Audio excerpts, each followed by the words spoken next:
The Science of Getting Rich. Written by Wallace D. Wattles. Republished by MSC Boost. Chapter 1. The Right to be Rich. Whatever may be said in praise of poverty, the fact remains that it is not possible to live a really complete or successful life unless one is rich. No man can rise to his greatest possible height in talent or soul development unless he has plenty of money. For to unfold the soul and to develop talent, he must have many things to use, and he cannot have these things unless he has money to buy them with. Man develops in mind, soul, and body by making use of things, and society is so organized that man must have money in order to become the possessor of things. Therefore, the basis of all advancement for man must be the science of getting rich.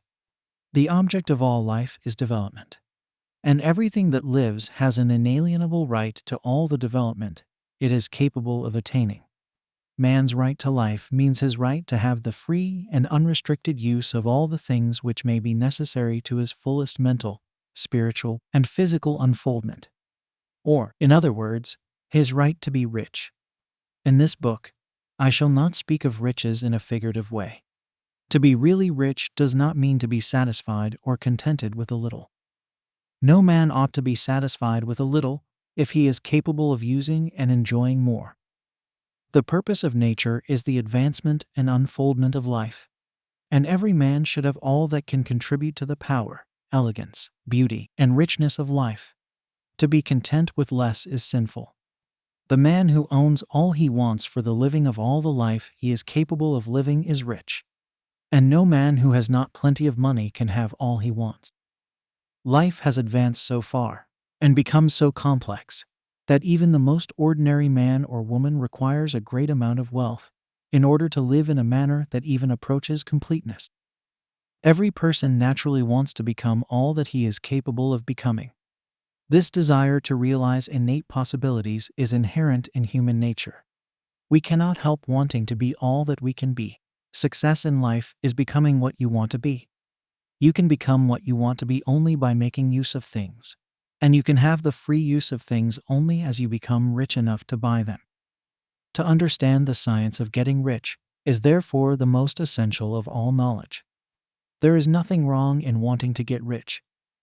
The desire for riches is really the desire for a richer, fuller, and more abundant life, and that desire is praiseworthy. The man who does not desire to live more abundantly is abnormal. And so the man who does not desire to have money enough to buy all he wants is abnormal. There are three motives for which we live. We live for the body, we live for the mind, and we live for the soul. No one of these is better or holier than the other. All are alike desirable, and no one of the three, body, mind, or soul, can live fully if either of the others is cut short of full life and expression. It is not right or noble to live only for the soul and deny mind or body. And it is wrong to live for the intellect and deny body and soul. We are all acquainted with the loathsome consequences of living for the body and denying both mind and soul. And we see that real life means the complete expression of all that man can give forth through body, mind, and soul. Whatever he may say, no man can be really happy or satisfied unless his body is living fully in every function, and unless the same is true of his mind and his soul. Wherever there is unexpressed possibility or function not performed, there is unsatisfied desire. Desire is possibility seeking expression, or function seeking performance. Man cannot live fully in body without good food, comfortable clothing, and warm shelter, and without freedom from excessive toil. Rest and recreation are also necessary to his physical life. He cannot live fully in mind without books and time to study them, without opportunity for travel and observation, or without intellectual companionship. To live fully in mind, he must have intellectual recreations, and must surround himself with all the objects of art and beauty he is capable of using and appreciating. To live fully in soul, man must have love, and love is denied expression by poverty. Man's highest happiness is found in the bestowal of benefits on those he loves. Love finds its most natural and spontaneous expression in giving. The man who has nothing to give cannot fill his place as a husband or father, as a citizen, or as a man. It is in the use of material things that man finds full life for his body, develops his mind, and unfolds his soul. It is therefore of supreme importance to him that he should be rich. It is perfectly right that you should desire to be rich. If you are a normal man or woman, you cannot help doing so. It is perfectly right that you should give your best attention to the science of getting rich, for it is the noblest and most necessary of all studies. If you neglect this study, you are derelict in your duty to yourself, to God, and to humanity. For you can render God and humanity no greater service than to make the most of yourself. Chapter 2. There is a science of getting rich. There is a science of getting rich, and it is an exact science, like algebra or arithmetic. There are certain laws which govern the process of acquiring riches. Once these laws are learned and obeyed by any man, he will get rich with mathematical certainty. The ownership of money and property comes as a result of doing things in a certain way. Those who do things in this certain way, whether on purpose or accidentally, get rich, while those who do not do things in this certain way, no matter how hard they work or how able they are, remain poor. It is a natural law that like causes always produce like effects, and, therefore, any man or woman who learns to do things in this certain way will infallibly get rich. That the above statement is true is shown by the following facts. Getting rich is not a matter of environment. For, if it were, all the people in certain neighborhoods would become wealthy. The people of one city would all be rich, while those of other towns would all be poor. Or the inhabitants of one state would roll in wealth, while those of an adjoining state would be in poverty. But everywhere we see rich and poor living side by side, in the same environment, and often engaged in the same vocations. When two men are in the same locality, and in the same business, and one gets rich while the other remains poor, it shows that getting rich is not, primarily, a matter of environment. Some environments may be more favorable than others, but when two men in the same business are in the same neighborhood, and one gets rich while the other fails, it indicates that getting rich is the result of doing things in a certain way. And further, the ability to do things in this certain way is not due solely to the possession of talent. For many people who have great talent remain poor, while others who have very little talent get rich. Studying the people who have got rich, we find that they are an average lot in all respects, having no greater talents and abilities than other men. It is evident that they do not get rich because they possess talents and abilities that other men have not, but because they happen to do things in a certain way. Getting rich is not the result of saving or thrift. Many very penurious people are poor, while free spenders often get rich. Nor is getting rich due to doing things which others fail to do. For two men in the same business often do almost exactly the same things, and one gets rich while the other remains poor or becomes a bankrupt. From all these things, we must come to the conclusion that getting rich is the result of doing things in a certain way. If getting rich is the result of doing things in a certain way, and if like causes always produce like effects, then any man or woman who can do things in that way can become rich, and the whole matter is brought within the domain of exact science. The question arises here, whether this certain way may not be so difficult that only a few may follow it. This cannot be true, as we have seen, so far as natural ability is concerned. Talented people get rich, and blockheads get rich. Intellectually brilliant people get rich, and very stupid people get rich. Physically strong people get rich, and weak and sickly people get rich. Some degree of ability to think and understand is, of course, essential. But in so far as natural ability is concerned, any man or woman who has sense enough to read and understand these words can certainly get rich. Also, we have seen that it is not a matter of environment. Location counts for something. One would not go to the heart of the Sahara and expect to do successful business. Getting rich involves the necessity of dealing with men, and of being where there are people to deal with. And if these people are inclined to deal in the way you want to deal, so much the better. But that is about as far as environment goes. If anybody else in your town can get rich, so can you. And if anybody else in your state can get rich, so can you. Again, it is not a matter of choosing some particular business or profession. People get rich in every business and in every profession, while their next-door neighbors in the same vocation remain in poverty. It is true that you will do best in a business which you like, and which is congenial to you. And if you have certain talents which are well developed, you will do best in a business which calls for the exercise of those talents. Also, you will do best in a business which is suited to your locality. An ice cream parlor would do better in a warm climate than in Greenland, and a salmon fishery will succeed better in the Northwest than in Florida, where there are no salmon. But aside from these general limitations, getting rich is not dependent upon your engaging in some particular business, but upon your learning to do things in a certain way.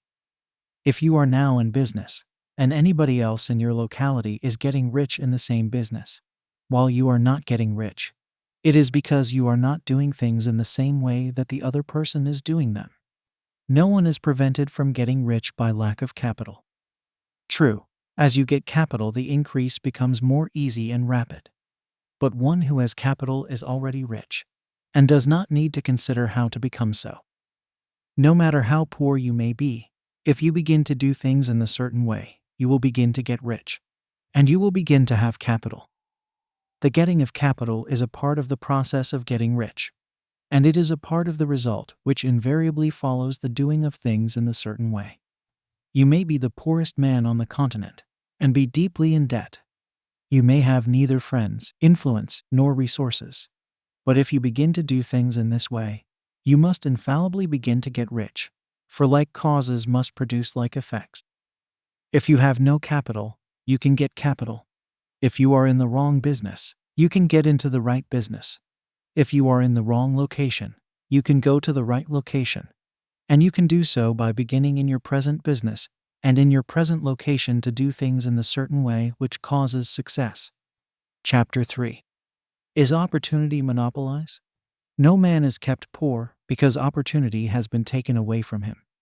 Because other people have monopolized the wealth and have put a fence around it.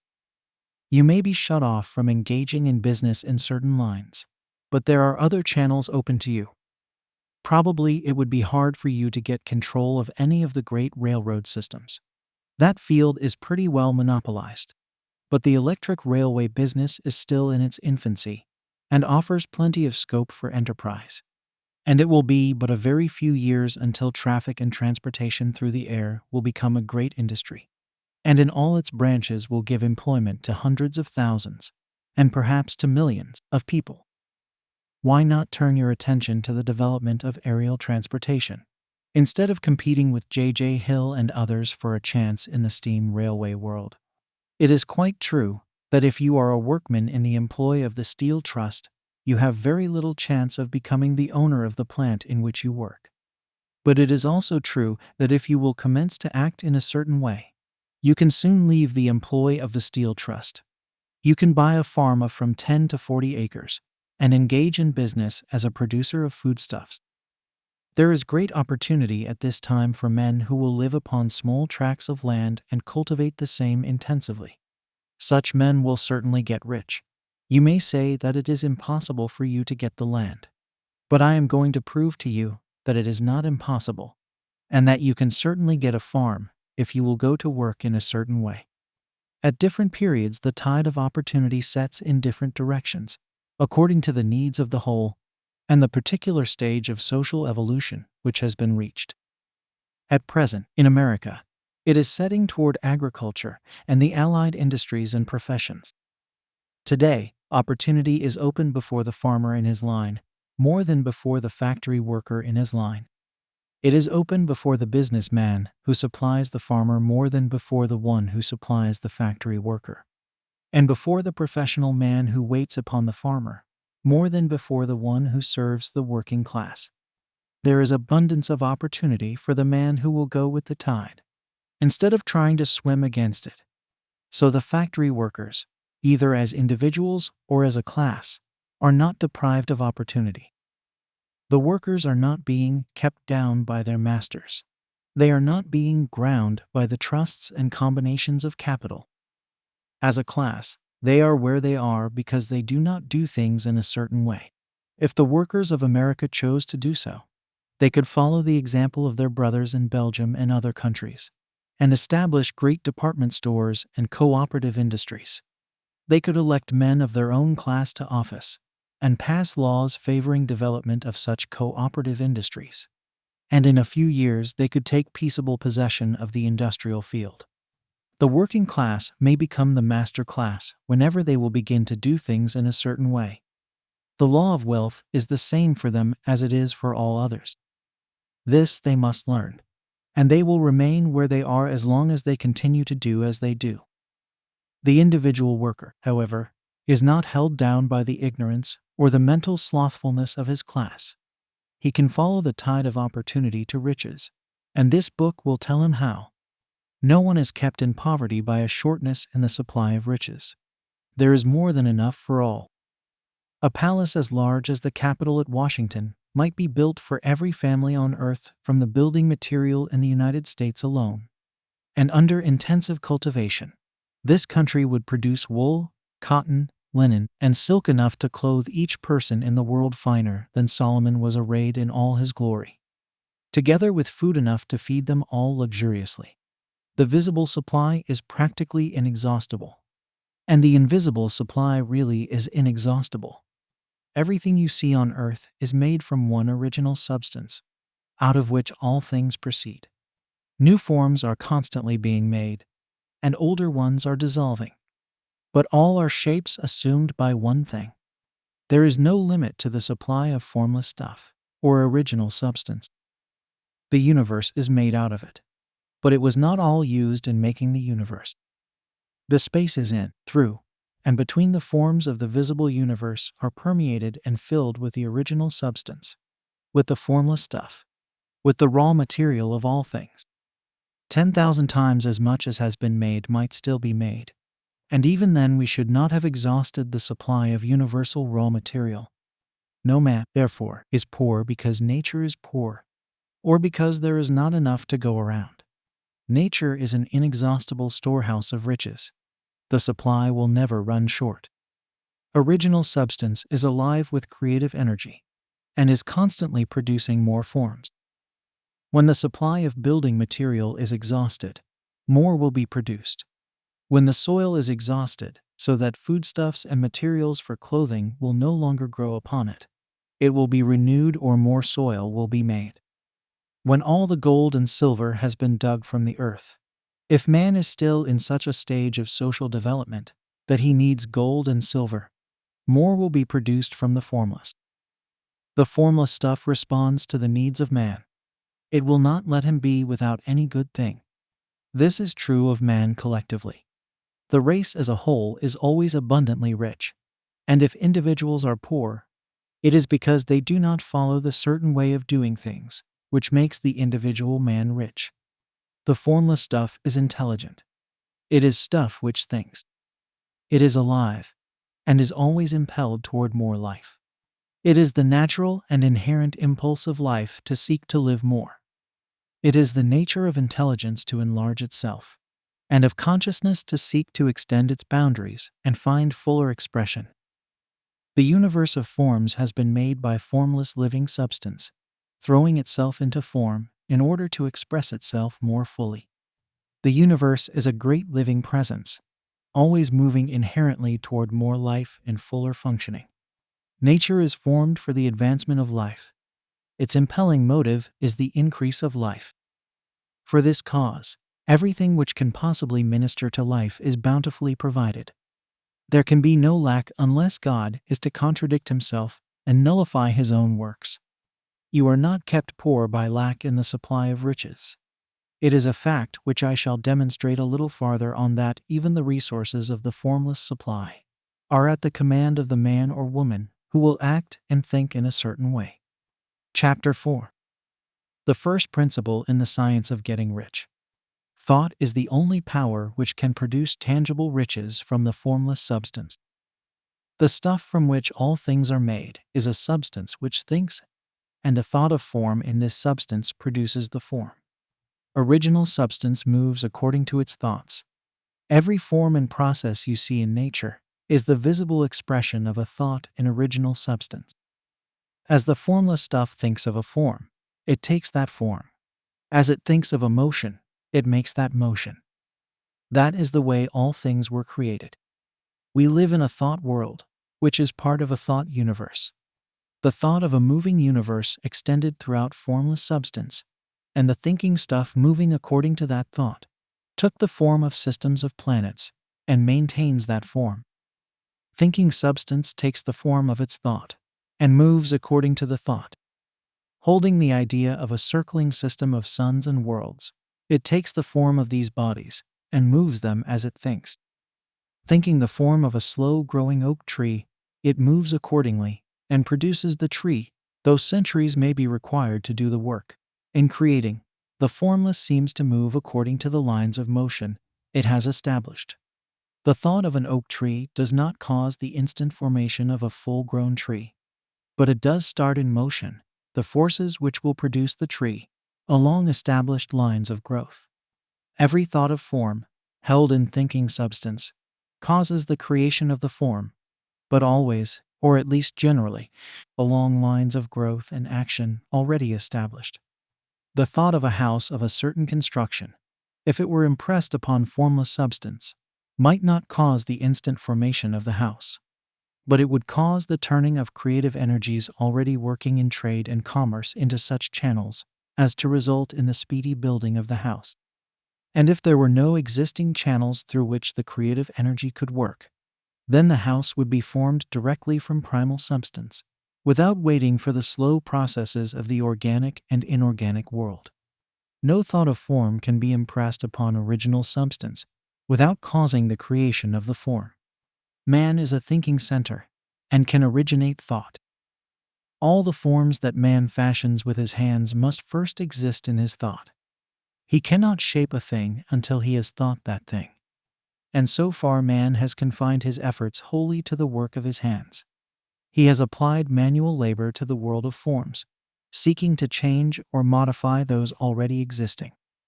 He has never thought of trying to cause the creation of new forms by impressing his thoughts upon formless substance. When man has a thought form, he takes material from the forms of nature and makes an image of the form which is in his mind. He has, so far, made little or no effort to cooperate with formless intelligence, to work with the Father. He has not dreamed that he can do what he seeth the Father doing. Man reshapes and modifies existing forms by manual labor. He has given no attention to the question whether he may not produce things from formless substance by communicating his thoughts to it. We propose to prove that he may do so, to prove that any man or woman may do so, and to show how. As our first step, we must lay down 3 fundamental propositions. First, we assert that there is one original formless stuff, or substance, from which all things are made. All the seemingly many elements are but different presentations of one element. All the many forms found in organic and inorganic nature are but different shapes, made from the same stuff. And this stuff is thinking stuff. A thought held in it produces the form of the thought. Thought, in thinking substance, produces shapes. Man is a thinking center, capable of original thought. If man can communicate his thought to original thinking substance, he can cause the creation, or formation, of the thing he thinks about.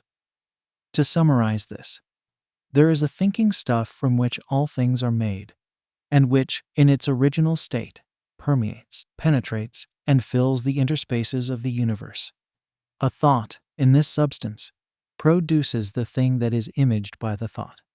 Man can form things in his thought, and, by impressing his thought upon formless substance, can cause the thing he thinks about to be created. It may be asked if I can prove these statements, and without going into details, I answer that I can do so, both by logic and experience. Reasoning back from the phenomena of form and thought, I come to one original thinking substance. And reasoning forward from this thinking substance, I come to man's power to cause the formation of the thing he thinks about. And by experiment, I find the reasoning true. And this is my strongest proof. If one man who reads this book gets rich by doing what it tells him to do, that is evidence in support of my claim. But if every man who does what it tells him to do gets rich, that is positive proof until someone goes through the process and fails. The theory is true until the process fails. And this process will not fail. For every man who does exactly what this book tells him to do will get rich. I have said that men get rich by doing things in a certain way. And in order to do so, men must become able to think in a certain way. A man's way of doing things is the direct result of the way he thinks about things. To do things in the way you want to do them, you will have to acquire the ability to think the way you want to think. This is the first step toward getting rich. To think what you want to think is to think truth, regardless of appearances. Every man has the natural and inherent power to think what he wants to think, but it requires far more effort to do so than it does to think the thoughts which are suggested by appearances. To think according to appearances is easy. To think truth regardless of appearances is laborious, and requires the expenditure of more power than any other work man is called upon to perform. There is no labor from which most people shrink as they do from that of sustained and consecutive thought. It is the hardest work in the world. This is especially true when truth is contrary to appearances. Every appearance in the visible world tends to produce a corresponding form in the mind which observes it. And this can only be prevented by holding the thought of the truth. To look upon the appearance of disease will produce the form of disease in your own mind, and ultimately in your body, unless you hold the thought of the truth, which is that there is no disease. It is only an appearance, and the reality is health. To look upon the appearances of poverty will produce corresponding forms in your own mind, unless you hold to the truth that there is no poverty. There is only abundance. To think health when surrounded by the appearances of disease, or to think riches when in the midst of appearances of poverty, requires power. But he who acquires this power becomes a mastermind. He can conquer fate. He can have what he wants. This power can only be acquired by getting hold of the basic fact which is behind all appearances. And that fact is that there is one thinking substance, from which and by which all things are made. Then we must grasp the truth that every thought held in this substance becomes a form, and that man can so impress his thoughts upon it as to cause them to take form and become visible things. When we realize this, we lose all doubt and fear, for we know that we can create what we want to create. We can get what we want to have, and can become what we want to be. As a first step toward getting rich, you must believe the three fundamental statements given previously in this chapter. And in order to emphasize them, I repeat them here. There is a thinking stuff from which all things are made, and which, in its original state, permeates, penetrates, and fills the interspaces of the universe. A thought, in this substance, produces the thing that is imaged by the thought. Man can form things in his thought, and, by impressing his thought upon formless substance, can cause the thing he thinks about to be created. You must lay aside all other concepts of the universe than this monistic one, and you must dwell upon this until it is fixed in your mind and has become your habitual thought. Read these creed statements over and over again. Fix every word upon your memory, and meditate upon them until you firmly believe what they say. If a doubt comes to you, cast it aside as a sin. Do not listen to arguments against this idea. Do not go to churches or lectures where a contrary concept of things is taught or preached. Do not read magazines or books which teach a different idea. If you get mixed up in your faith, all your efforts will be in vain. Do not ask why these things are true, nor speculate as to how they can be true. Simply take them on trust. The science of getting rich begins with the absolute acceptance of this faith. Chapter 5. Increasing life. You must get rid of the last vestige of the old idea that there is a deity whose will it is that you should be poor, or whose purposes may be served by keeping you in poverty. The intelligent substance which is all and in all, and which lives in all and lives in you, is a consciously living substance. Being a consciously living substance, it must have the natural and inherent desire of every living intelligence for increase of life. Every living thing must continually seek for the enlargement of its life, because life, in the mere act of living, must increase itself. A seed, dropped into the ground, springs into activity, and in the act of living produces 100 more seeds. Life, by living, multiplies itself. It is forever becoming more. It must do so, if it continues to be at all. Intelligence is under this same necessity for continuous increase. Every thought we think makes it necessary for us to think another thought. Consciousness is continually expanding. Every fact we learn leads us to the learning of another fact. Knowledge is continually increasing. Every talent we cultivate brings to the mind the desire to cultivate another talent. We are subject to the urge of life, seeking expression, which ever drives us on to know more, to do more, and to be more. In order to know more, do more, and be more, we must have more. We must have things to use, for we learn and do and become only by using things. We must get rich so that we can live more. The desire for riches is simply the capacity for larger life seeking fulfillment. Every desire is the effort of an unexpressed possibility to come into action. It is power seeking to manifest which causes desire. That which makes you want more money is the same as that which makes the plant grow. It is life, seeking fuller expression. The one living substance must be subject to this inherent law of all life. It is permeated with the desire to live more. That is why it is under the necessity of creating things. The one substance desires to live more in you. Hence it wants you to have all the things you can use. It is the desire of God that you should get rich. He wants you to get rich because he can express himself better through you, if you have plenty of things to use in giving him expression. He can live more in you if you have unlimited command of the means of life. The universe desires you to have everything you want to have. Nature is friendly to your plans. Everything is naturally for you. Make up your mind that this is true. It is essential, however, that your purpose should harmonize with the purpose that is in all. You must want real life, not mere pleasure or sensual gratification. Life is the performance of function, and the individual really lives only when he performs every function, physical, mental, and spiritual, of which he is capable, without excess in any. You do not want to get rich in order to live swinishly, for the gratification of animal desires. That is not life. But the performance of every physical function is a part of life, and no one lives completely who denies the impulses of the body a normal and healthful expression. You do not want to get rich solely to enjoy mental pleasures, to get knowledge, to gratify ambition, to outshine others, to be famous. All these are a legitimate part of life. But the man who lives for the pleasures of the intellect alone will only have a partial life, and he will never be satisfied with his lot. You do not want to get rich solely for the good of others, to lose yourself for the salvation of mankind, to experience the joys of philanthropy and sacrifice. The joys of the soul are only a part of life, and they are no better or nobler than any other part.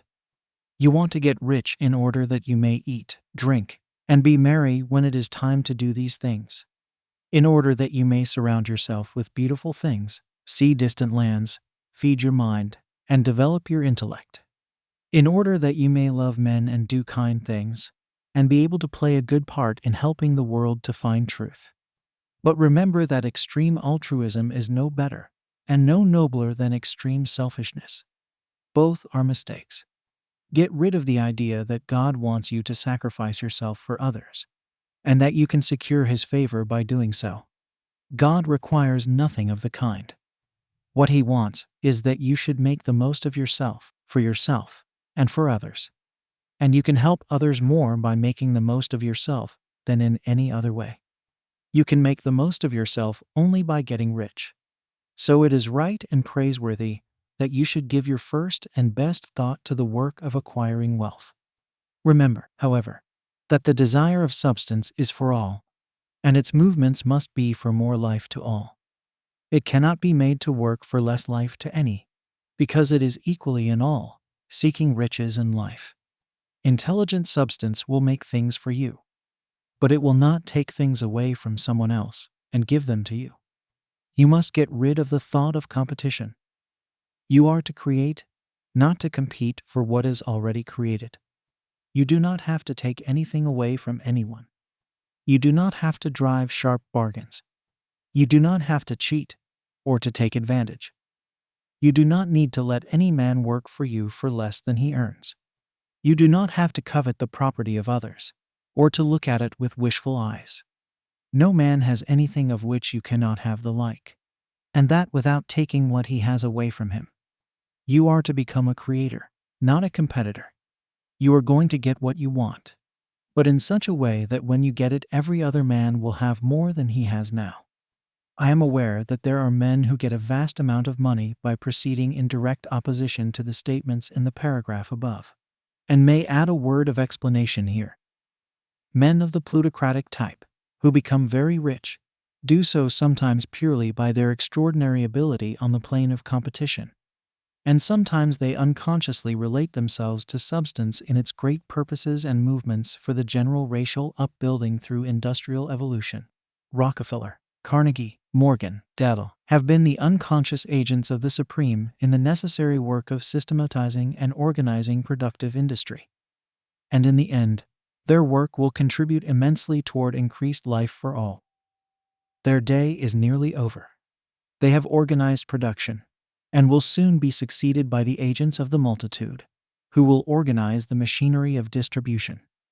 The multimillionaires are like the monster reptiles of the prehistoric eras. They play a necessary part in the evolutionary process, but the same power which produced them will dispose of them. And it is well to bear in mind that they have never been really rich. A record of the private lives of most of this class will show that they have really been the most abject and wretched of the poor. Riches secured on the competitive plane are never satisfactory and permanent. They are yours today and another's tomorrow. Remember, if you are to become rich in a scientific and certain way, you must rise entirely out of the competitive thought. You must never think for a moment that the supply is limited. Just as soon as you begin to think that all the money is being cornered and controlled by bankers and others, and that you must exert yourself to get laws passed to stop this process, and so on. In that moment you drop into the competitive mind, and your power to cause creation is gone for the time being. And what is worse, you will probably arrest the creative movements you have already instituted. Know that there are countless millions of dollars worth of gold in the mountains of the earth, not yet brought to light. And know that if there were not, more would be created from thinking substance to supply your needs. Know that the money you need will come, even if it is necessary for 1,000 men to be led to the discovery of new gold mines tomorrow. Never look at the visible supply. Look always at the limitless riches in formless substance, and know that they are coming to you as fast as you can receive and use them. Nobody, by cornering the visible supply, can prevent you from getting what is yours. So never allow yourself to think for an instant that all the best building spots will be taken before you get ready to build your house, unless you hurry. Never worry about the trusts and combines, and get anxious for fear they will soon come to own the whole earth. Never get afraid that you will lose what you want because some other person beats you to it. That cannot possibly happen. You are not seeking anything that is possessed by anybody else. You are causing what you want to be created from formless substance, and the supply is without limits. Stick to the formulated statement. There is a thinking stuff from which all things are made, and which, in its original state, permeates, penetrates, and fills the interspaces of the universe. A thought, in this substance, produces the thing that is imaged by the thought. Man can form things in his thought, and, by impressing his thought upon formless substance, can cause the thing he thinks about to be created. Chapter 6. How riches come to you. When I say that you do not have to drive sharp bargains, I do not mean that you do not have to drive any bargains at all, or that you are above the necessity for having any dealings with your fellow men. I mean that you will not need to deal with them unfairly. You do not have to get something for nothing, but can give to every man more than you take from him. You cannot give every man more in cash market value than you take from him, but you can give him more in use value than the cash value of the thing you take from him. The paper, ink, and other material in this book may not be worth the money you paid for it. But if the ideas suggested by it bring you thousands of dollars, you have not been wronged by those who sold it to you. They have given you a great use value for a small cash value. Let us suppose that I own a picture by one of the great artists, which, in any civilized community, is worth thousands of dollars. I take it to Baffin Bay, and by salesmanship induce an Eskimo to give a bundle of furs worth $500 for it. I have really wronged him, for he has no use for the picture. It has no use value to him. It will not add to his life. But suppose I give him a gun worth $50 for his furs. Then he has made a good bargain. He has use for the gun. It will get him many more furs and much food. It will add to his life in every way. It will make him rich. When you rise from the competitive to the creative plane, you can scan your business transactions very strictly. And if you are selling any man anything which does not add more to his life than the thing he gives you in exchange, you can afford to stop it. You do not have to beat anybody in business. And if you are in a business which does beat people, get out of it at once. Give every man more in use value than you take from him in cash value. Then you are adding to the life of the world by every business transaction. If you have people working for you, you must take from them more in cash value than you pay them in wages. But you can so organize your business that it will be filled with the principle of advancement, and so that each employee who wishes to do so may advance a little every day. You can make your business do for your employees what this book is doing for you. You can so conduct your business that it will be a sort of ladder, by which every employee who will take the trouble may climb to riches himself. And given the opportunity, if he will not do so, it is not your fault. And finally, because you are to cause the creation of your riches from formless substance, which permeates all your environment, it does not follow that they are to take shape from the atmosphere and come into being before your eyes. If you want a sewing machine, for instance, I do not mean to tell you that you are to impress the thought of a sewing machine on thinking substance until the machine is formed without hands, in the room where you sit, or elsewhere. But if you want a sewing machine, hold the mental image of it with the most positive certainty that it is being made, or is on its way to you. After once forming the thought, have the most absolute and unquestioning faith that the sewing machine is coming. Never think of it, or speak of it, in any other way than as being sure to arrive. Claim it as already yours. It will be brought to you by the power of the supreme intelligence, acting upon the minds of men. If you live in Maine, it may be that a man will be brought from Texas or Japan to engage in some transaction, which will result in your getting what you want. If so, the whole matter will be as much to that man's advantage as it is to yours. Do not forget for a moment that the thinking substance is through all, in all, communicating with all, and can influence all. The desire of thinking substance for fuller life and better living has caused the creation of all the sewing machines already made, and it can cause the creation of millions more, and will, whenever men set it in motion by desire and faith, and by acting in a certain way. You can certainly have a sewing machine in your house, and it is just as certain that you can have any other thing or things which you want, and which you will use for the advancement of your own life and the lives of others. You need not hesitate about asking largely. It is your Father's pleasure to give you the kingdom, said Jesus. Original substance wants to live all that is possible in you, and wants you to have all that you can, or will use for the living of the most abundant life. If you fix upon your consciousness the fact that the desire you feel for the possession of riches is one with the desire of omnipotence for more complete expression, your faith becomes invincible.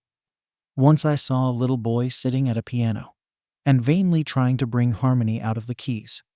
and I saw that he was grieved and provoked by his inability to play real music. I asked him the cause of his vexation, and he answered, I can feel the music in me, but I can't make my hands go right. The music in him was the urge of original substance, containing all the possibilities of all life. All that there is of music was seeking expression through the child. God, the one substance, is trying to live and do and enjoy things through humanity.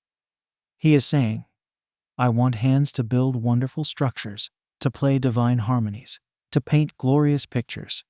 I want feet to run my errands, eyes to see my beauties, tongues to tell mighty truths, and to sing marvelous songs, and so on. All that there is of possibility is seeking expression through men. God wants those who can play music to have pianos and every other instrument, and to have the means to cultivate their talents to the fullest extent. He wants those who can appreciate beauty to be able to surround themselves with beautiful things. He wants those who can discern truth to have every opportunity to travel and observe. He wants those who can appreciate dress to be beautifully clothed, and those who can appreciate good food to be luxuriously fed. He wants all these things because it is himself that enjoys and appreciates them. It is God who wants to play and sing and enjoy beauty and proclaim truth and wear fine clothes and eat good foods. It is God that worketh in you to will and to do, said Paul. The desire you feel for riches is the infinite, seeking to express himself in you, as he sought to find expression in the little boy at the piano. So you need not hesitate to ask largely. Your part is to focalize and express the desires of God. This is a difficult point with most people. They retain something of the old idea that poverty and self-sacrifice are pleasing to God. They look upon poverty as a part of the plan, a necessity of nature. They have the idea that God has finished his work and made all that he can make, and that the majority of men must stay poor because there is not enough to go around. They hold to so much of this erroneous thought that they feel ashamed to ask for wealth. They try not to want more than a very modest competence, just enough to make them fairly comfortable. I recall now the case of one student who was told that he must get in mind a clear picture of the things he desired, so that the creative thought of them might be impressed on formless substance.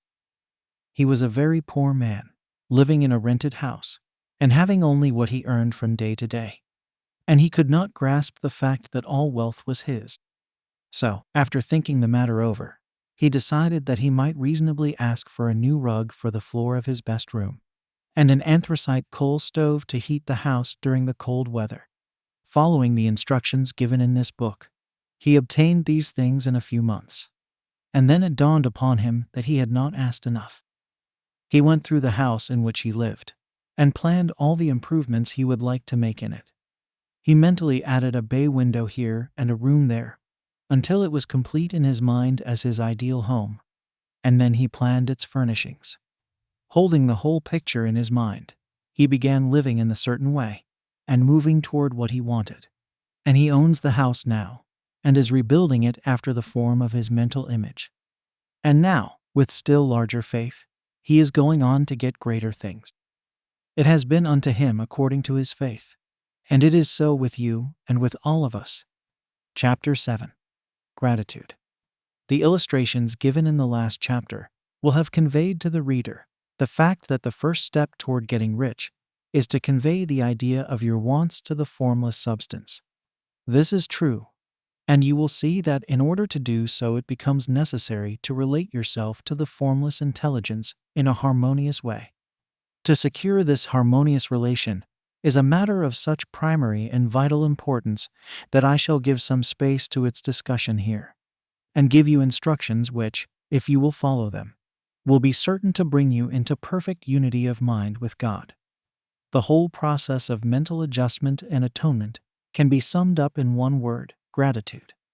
First, you believe that there is one intelligent substance, from which all things proceed. Second, you believe that this substance gives you everything you desire. And third, you relate yourself to it by a feeling of deep and profound gratitude. Many people who order their lives rightly in all other ways are kept in poverty by their lack of gratitude. Having received one gift from God, they cut the wires which connect them with Him by failing to make acknowledgement. It is easy to understand that the nearer we live to the source of wealth, the more wealth we shall receive. And it is easy also to understand that the soul that is always grateful lives in closer touch with God than the one which never looks to Him in thankful acknowledgement. The more gratefully we fix our minds on the Supreme, when good things come to us, the more good things we will receive, and the more rapidly they will come. And the reason simply is that the mental attitude of gratitude draws the mind into closer touch with the source from which the blessings come. If it is a new thought to you that gratitude brings your whole mind into closer harmony with the creative energies of the universe, consider it well, and you will see that it is true. The good things you already have come to you along the line of obedience to certain laws. Gratitude will lead your mind out along the ways by which things come, and it will keep you in close harmony with creative thought and prevent you from falling into competitive thought. Gratitude alone can keep you looking toward the all, and prevent you from falling into the error of thinking of the supply as limited. And to do that would be fatal to your hopes. There is a law of gratitude, and it is absolutely necessary that you should observe the law if you are to get the results you seek. The law of gratitude is the natural principle that action and reaction are always equal and in opposite directions.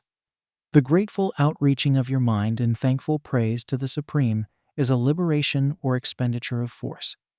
It cannot fail to reach that to which it is addressed, and the reaction is an instantaneous movement toward you. Draw nigh unto God, and He will draw nigh unto you. That is a statement of psychological truth. And if your gratitude is strong and constant, the reaction in formless substance will be strong and continuous. The movement of the things you want will be always toward you. Notice the grateful attitude that Jesus took, how He always seems to be saying, I thank Thee, Father, that Thou hearest me. You cannot exercise much power without gratitude, for it is gratitude that keeps you connected with power. But the value of gratitude does not consist solely in getting you more blessings in the future. Without gratitude, you cannot long keep from dissatisfied thought regarding things as they are. The moment you permit your mind to dwell with dissatisfaction upon things as they are, you begin to lose ground. You fix attention upon the common, the ordinary, the poor, and the squalid and mean, and your mind takes the form of these things. Then you will transmit these forms or mental images to the formless, and the common, the poor, the squalid, and mean will come to you. To permit your mind to dwell upon the inferior is to become inferior, and to surround yourself with inferior things. On the other hand, to fix your attention on the best is to surround yourself with the best, and to become the best. The creative power within us makes us into the image of that to which we give our attention. We are thinking substance, and thinking substance always takes the form of that which it thinks about. The grateful mind is constantly fixed upon the best. Therefore it tends to become the best. It takes the form or character of the best, and will receive the best. Also, faith is born of gratitude. The grateful mind continually expects good things, and expectation becomes faith. The reaction of gratitude upon one's own mind produces faith, and every outgoing wave of grateful thanksgiving increases faith. He who has no feeling of gratitude cannot long retain a living faith. And without a living faith, you cannot get rich by the creative method, as we shall see in the following chapters. It is necessary, then, to cultivate the habit of being grateful for every good thing that comes to you, and to give thanks continuously. And because all things have contributed to your advancement, you should include all things in your gratitude. Do not waste time thinking or talking about the shortcomings or wrong actions of plutocrats or trust magnates. Their organization of the world has made your opportunity. All you get really comes to you because of them. Do not rage against corrupt politicians. If it were not for politicians, we should fall into anarchy, and your opportunity would be greatly lessened. God has worked a long time and very patiently to bring us up to where we are in industry and government, and He is going right on with His work. There is not the least doubt that he will do away with plutocrats, trust magnates, captains of industry, and politicians as soon as they can be spared. But in the meantime, behold, they are all very good. Remember that they are all helping to arrange the lines of transmission along which your riches will come to you, and be grateful to them all. This will bring you into harmonious relations with the good in everything, and the good in everything will move toward you. Chapter 8. Thinking in the certain way. Turn back to Chapter 6 and read again the story of the man who formed a mental image of his house, and you will get a fair idea of the initial step toward getting rich. You must form a clear and definite mental picture of what you want. You cannot transmit an idea unless you have it yourself. You must have it before you can give it. And many people fail to impress thinking substance because they have themselves only a vague and misty concept of the things they want to do, to have, or to become. It is not enough that you should have a general desire for wealth to do good with. Everybody has that desire. It is not enough that you should have a wish to travel, see things, live more, etc. Everybody has those desires also. If you were going to send a wireless message to a friend, you would not send the letters of the alphabet in their order and let him construct the message for himself. Nor would you take words at random from the dictionary. You would send a coherent sentence, one which meant something. When you try to impress your wants upon substance, remember that it must be done by a coherent statement. You must know what you want and be definite. You can never get rich or start the creative power into action by sending out unformed longings and vague desires. Go over your desires just as the man I have described went over his house. See just what you want and get a clear mental picture of it as you wish it to look when you get it. That clear mental picture you must have continually in mind, as the sailor has in mind the port toward which he is sailing the ship. You must keep your face toward it all the time. You must no more lose sight of it than the steersman loses sight of the compass. It is not necessary to take exercises in concentration, nor to set apart special times for prayer and affirmation, nor to go into the silence, nor to do occult stunts of any kind.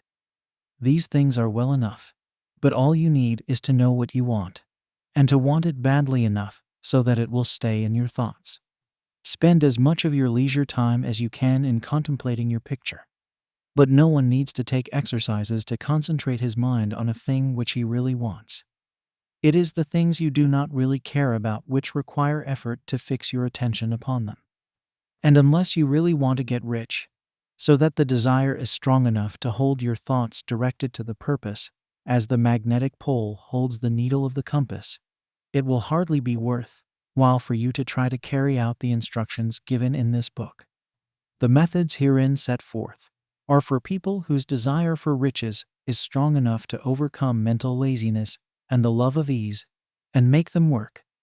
The more clear and definite you make your picture, then, and the more you dwell upon it, bringing out all its delightful details, the stronger your desire will be. And the stronger your desire, the easier it will be to hold your mind fixed upon the picture of what you want.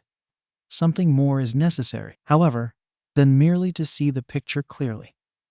If that is all you do, you are only a dreamer, and will have little or no power for accomplishment. Behind your clear vision must be the purpose to realize it, to bring it out in tangible expression. And behind this purpose must be an invincible and unwavering faith that the thing is already yours, that it is at hand, and you have only to take possession of it. Live in the new house, mentally, until it takes form around you physically. In the mental realm, enter at once into full enjoyment of the things you want. Whatsoever things ye ask for when ye pray, believe that ye receive them, and ye shall have them, said Jesus. See the things you want as if they were actually around you all the time. See yourself as owning and using them. Make use of them in imagination, just as you will use them when they are your tangible possessions. Dwell upon your mental picture until it is clear and distinct, and then take the mental attitude of ownership toward everything in that picture. Take possession of it, in mind, in the full faith that it is actually yours. Hold to this mental ownership, Do not waver for an instant in the faith that it is real. And remember what was said in a preceding chapter about gratitude. Be as thankful for it all the time as you expect to be when it has taken form.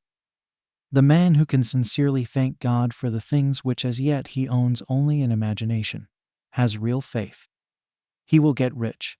He will cause the creation of whatsoever he wants. You do not need to pray repeatedly for the things you want. It is not necessary to tell God about it every day. Use not vain repetitions as the heathen do, said Jesus to his pupils. For your Father knoweth that ye have need of these things before ye ask him. Your part is to intelligently formulate your desire for the things which make for a larger life, and to get these desires arranged into a coherent whole, and then to impress this whole desire upon the formless substance, which has the power and the will to bring you what you want. You do not make this impression by repeating strings of words. You make it by holding the vision with unshakable purpose to attain it, and with steadfast faith that you do attain it. The answer to prayer is not according to your faith while you are talking, but according to your faith while you are working. You cannot impress the mind of God by having a special Sabbath day set apart to tell him what you want, and then forgetting him during the rest of the week. You cannot impress him by having special hours to go into your closet and pray. If you then dismiss the matter from your mind until the hour of prayer comes again, oral prayer is well enough, and has its effect, especially upon yourself, in clarifying your vision and strengthening your faith. But it is not your oral petitions which get you what you want. In order to get rich, you do not need a sweet hour of prayer. You need to pray without ceasing. And by prayer, I mean holding steadily to your vision, with the purpose to cause its creation into solid form, and the faith that you are doing so. Believe that ye receive them.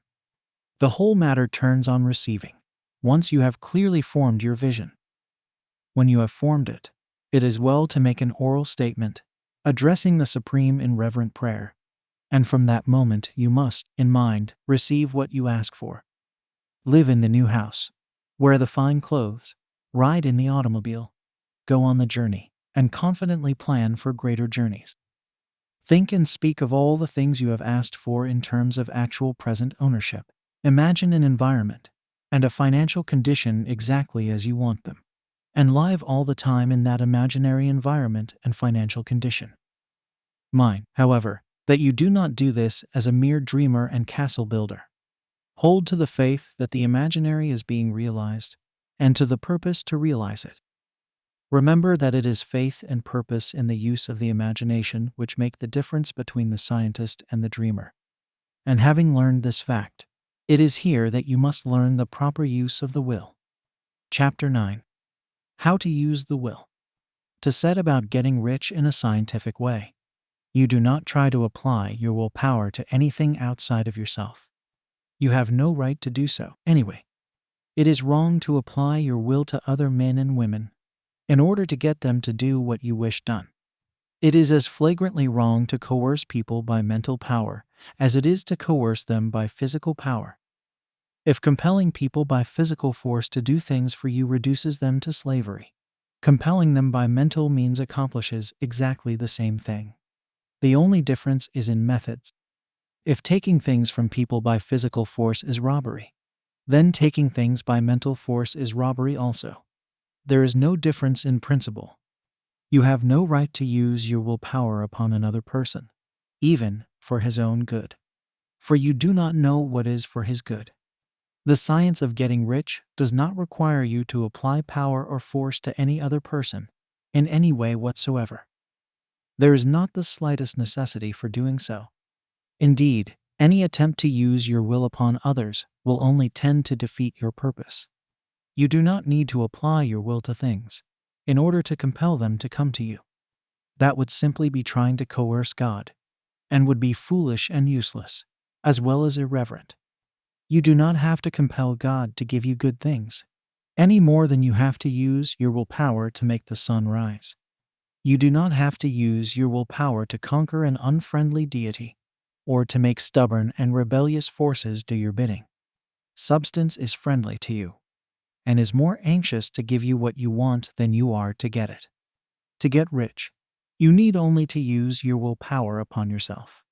When you know what to think and do, then you must use your will to compel yourself to think and do the right things. That is the legitimate use of the will in getting what you want, to use it in holding yourself to the right course. Use your will to keep yourself thinking and acting in the certain way. Do not try to project your will or your thoughts or your mind out into space to act on things or people. Keep your mind at home. It can accomplish more there than elsewhere. Use your mind to form a mental image of what you want, and to hold that vision with faith and purpose. And use your will to keep your mind working in the right way. The more steady and continuous your faith and purpose, the more rapidly you will get rich, because you will make only positive impressions upon substance, and you will not neutralize or offset them by negative impressions. The picture of your desires, held with faith and purpose, is taken up by the formless and permeates it to great distances throughout the universe, for all I know. As this impression spreads, all things are set moving toward its realization. Every living thing, every inanimate thing, and the things yet uncreated are stirred toward bringing into being that which you want. All force begins to be exerted in that direction. All things begin to move toward you. The minds of people everywhere are influenced toward doing the things necessary to the fulfilling of your desires, and they work for you unconsciously. But you can check all this by starting a negative impression in the formless substance. Doubt or unbelief is as certain to start a movement away from you as faith and purpose are to start one toward you. It is by not understanding this that most people who try to make use of mental science in getting rich make their failure. Every hour and moment you spend in giving heed to doubts and fears, every hour you spend in worry, every hour in which your soul is possessed by unbelief, sets a current away from you in the whole domain of intelligent substance. All the promises are unto them that believe, and unto them only. Notice how insistent Jesus was upon this point of belief. And now you know the reason why. Since belief is all important, it behooves you to guard your thoughts. And as your beliefs will be shaped to a very great extent by the things you observe and think about, it is important that you should command your attention. And here the will comes into use. For it is by your will that you determine upon what things your attention shall be fixed. If you want to become rich, you must not make a study of poverty. Things are not brought into being by thinking about their opposites. Health is never to be attained by studying disease and thinking about disease. Righteousness is not to be promoted by studying sin and thinking about sin. And no one ever got rich by studying poverty and thinking about poverty. Medicine as a science of disease has increased disease. Religion as a science of sin has promoted sin. And economics as a study of poverty will fill the world with wretchedness and want. Do not talk about poverty. Do not investigate it or concern yourself with it. Never mind what its causes are. You have nothing to do with them. What concerns you is the cure. Do not spend your time in charitable work or charity movements. All charity only tends to perpetuate the wretchedness it aims to eradicate. I do not say that you should be hard-hearted or unkind and refuse to hear the cry of need. But you must not try to eradicate poverty in any of the conventional ways. Put poverty behind you, and put all that pertains to it behind you, and make good. Get rich. That is the best way you can help the poor. And you cannot hold the mental image, which is to make you rich, if you fill your mind with pictures of poverty. Do not read books or papers which give circumstantial accounts of the wretchedness of the tenement dwellers, of the horrors of child labor, and so on. Do not read anything which fills your mind with gloomy images of want and suffering. You cannot help the poor in the least by knowing about these things, and the widespread knowledge of them does not tend at all to do away with poverty. What tends to do away with poverty is not the getting of pictures of poverty into your mind, but getting pictures of wealth into the minds of the poor. You are not deserting the poor in their misery when you refuse to allow your mind to be filled with pictures of that misery. Poverty can be done away with, not by increasing the number of well-to-do people who think about poverty, but by increasing the number of poor people who purpose with faith to get rich. The poor do not need charity. They need inspiration. Charity only sends them a loaf of bread to keep them alive in their wretchedness, or gives them an entertainment to make them forget for an hour or two. But inspiration will cause them to rise out of their misery. If you want to help the poor, demonstrate to them that they can become rich. Prove it by getting rich yourself. The only way in which poverty will ever be banished from this world is by getting a large and constantly increasing number of people to practice the teachings of this book. People must be taught to become rich by creation, not by competition. Every man who becomes rich by competition throws down behind him the ladder by which he rises, and keeps others down. But every man who gets rich by creation opens a way for thousands to follow him, and inspires them to do so. You are not showing hardness of heart or an unfeeling disposition when you refuse to pity poverty, see poverty, read about poverty, or think or talk about it, or to listen to those who do talk about it. Use your willpower to keep your mind off the subject of poverty, and to keep it fixed with faith and purpose on the vision of what you want. Chapter 10. Further use of the will. You cannot retain a true and clear vision of wealth if you are constantly turning your attention to opposing pictures, whether they be external or imaginary. Do not tell of your past troubles of a financial nature, if you have had them. Do not think of them at all. Do not tell of the poverty of your parents or the hardships of your early life. To do any of these things is to mentally class yourself with the poor for the time being, and it will certainly check the movement of things in your direction. Let the dead bury their dead, as Jesus said. Put poverty and all things that pertain to poverty completely behind you. You have accepted a certain theory of the universe as being correct, and are resting all your hopes of happiness on its being correct. And what can you gain by giving heed to conflicting theories? Do not read religious books, which tell you that the world is soon coming to an end. And do not read the writings of muckrakers and pessimistic philosophers, who tell you that it is going to the devil. The world is not going to the devil. It is going to God. It is a wonderful becoming. True, there may be a good many things in existing conditions which are disagreeable.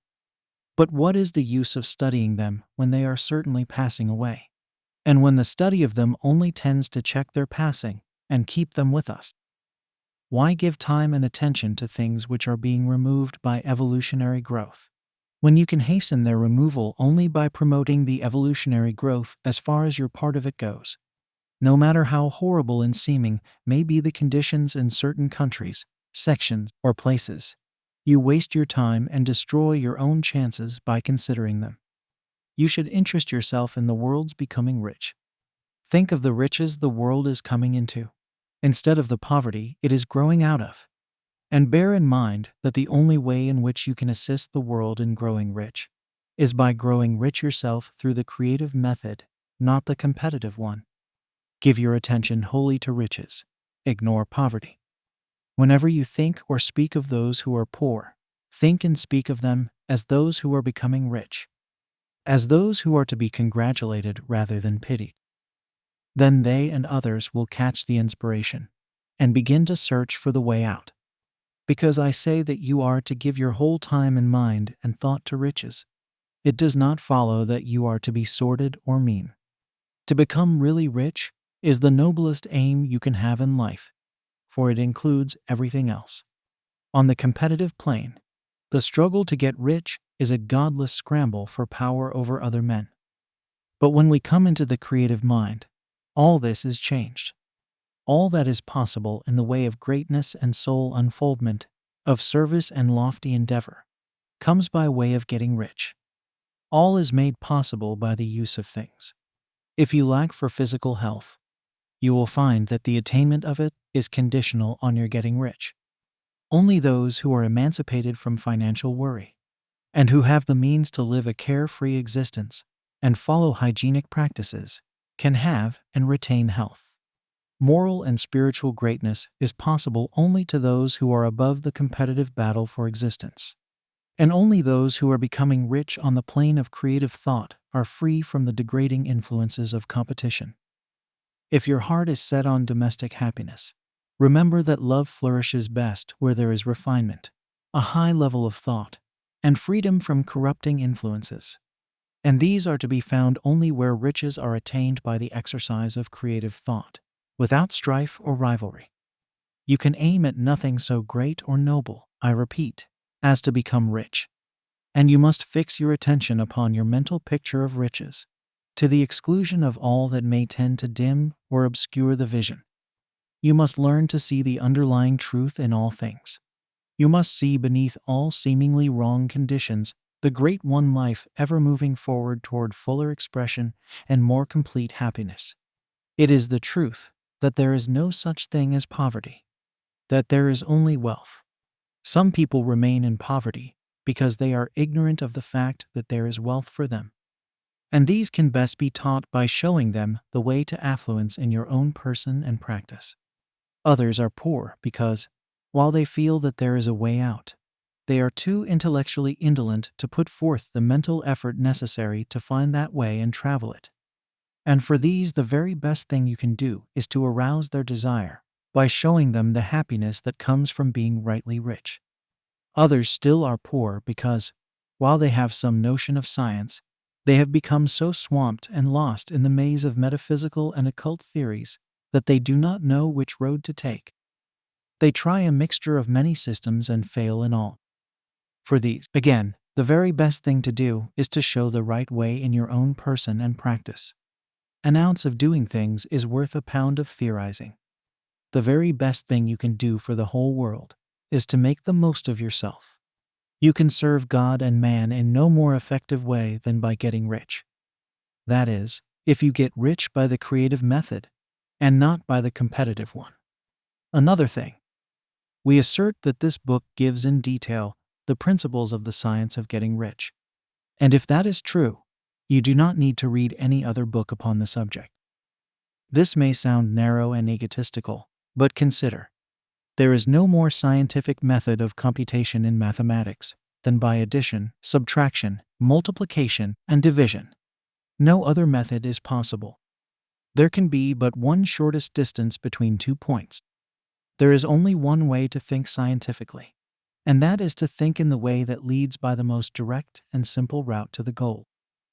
No man has yet formulated a briefer or less complex system than the one set forth herein. It has been stripped of all non-essentials. When you commence on this, lay all others aside. Put them out of your mind altogether. Read this book every day. Keep it with you. Commit it to memory. And do not think about other systems and theories. If you do, you will begin to have doubts, and to be uncertain and wavering in your thought. And then you will begin to make failures. After you have made good and become rich, you may study other systems as much as you please. But until you are quite sure that you have gained what you want, do not read anything on this line, but this book, unless it be the authors mentioned in the preface. And read only the most optimistic comments on the world's news, those in harmony with your picture. Also, postpone your investigations into the occult. Do not dabble in theosophy, spiritualism, or kindred studies. It is very likely that the dead still live and are near. But if they are, let them alone. Mind your own business. Wherever the spirits of the dead may be, they have their own work to do, and their own problems to solve, and we have no right to interfere with them. We cannot help them, and it is very doubtful whether they can help us, or whether we have any right to trespass upon their time if they can. Let the dead and the hereafter alone, and solve your own problem. Get rich. If you begin to mix with the occult, you will start mental cross-currents which will surely bring your hopes to shipwreck. Now, this and the preceding chapters have brought us to the following statement of basic facts. There is a thinking stuff from which all things are made, and which, in its original state, permeates, penetrates, and fills the interspaces of the universe. A thought, in this substance, produces the thing that is imaged by the thought. Man can form things in his thought, and, by impressing his thought upon formless substance, can cause the thing he thinks about to be created. In order to do this, man must pass from the competitive to the creative mind. He must form a clear mental picture of the things he wants, and hold this picture in his thoughts with the fixed purpose to get what he wants, and the unwavering faith that he does get what he wants, closing his mind against all that may tend to shake his purpose, dim his vision, or quench his faith. And in addition to all this, we shall now see that he must live and act in a certain way. Chapter 11. Acting in the certain way. Thought is the creative power, or the impelling force which causes the creative power to act. Thinking in a certain way will bring riches to you, but you must not rely upon thought alone, paying no attention to personal action. That is the rock upon which many otherwise scientific metaphysical thinkers meet shipwreck at the failure to connect thought with personal action. We have not yet reached the stage of development, even supposing such a stage to be possible, in which man can create directly from formless substance without nature's processes or the work of human hands. Man must not only think, but his personal action must supplement his thought. By thought you can cause the gold in the hearts of the mountains to be impelled toward you. But it will not mine itself, refine itself, coin itself into double eagles, and come rolling along the roads seeking its way into your pocket. Under the impelling power of the Supreme Spirit, men's affairs will be so ordered that someone will be led to mine the gold for you. Other men's business transactions will be so directed that the gold will be brought toward you, and you must so arrange your own business affairs that you may be able to receive it when it comes to you. Your thought makes all things, animate and inanimate, work to bring you what you want. But your personal activity must be such that you can rightly receive what you want when it reaches you. You are not to take it as charity, nor to steal it. You must give every man more in use value than he gives you in cash value. The scientific use of thought consists in forming a clear and distinct mental image of what you want, in holding fast to the purpose to get what you want, and in realizing with grateful faith that you do get what you want. Do not try to project your thought in any mysterious or occult way, with the idea of having it go out and do things for you. That is wasted effort, and will weaken your power to think with sanity. The action of thought in getting rich is fully explained in the preceding chapters. Your faith and purpose positively impress your vision upon formless substance, which has the same desire for more life that you have. And this vision, received from you, sets all the creative forces at work in and through their regular channels of action, but directed toward you. It is not your part to guide or supervise the creative process. All you have to do with that is to retain your vision, stick to your purpose, and maintain your faith and gratitude. But you must act in a certain way, so that you can appropriate what is yours when it comes to you, so that you can meet the things you have in your picture, and put them in their proper places as they arrive. You can readily see the truth of this. When things reach you, they will be in the hands of other men, who will ask an equivalent for them. And you can only get what is yours by giving the other man what is his. Your pocketbook is not going to be transformed into a Fortunatus's purse, which shall be always full of money without effort on your part. This is the crucial point in the science of getting rich. Right here, where thought and personal action must be combined.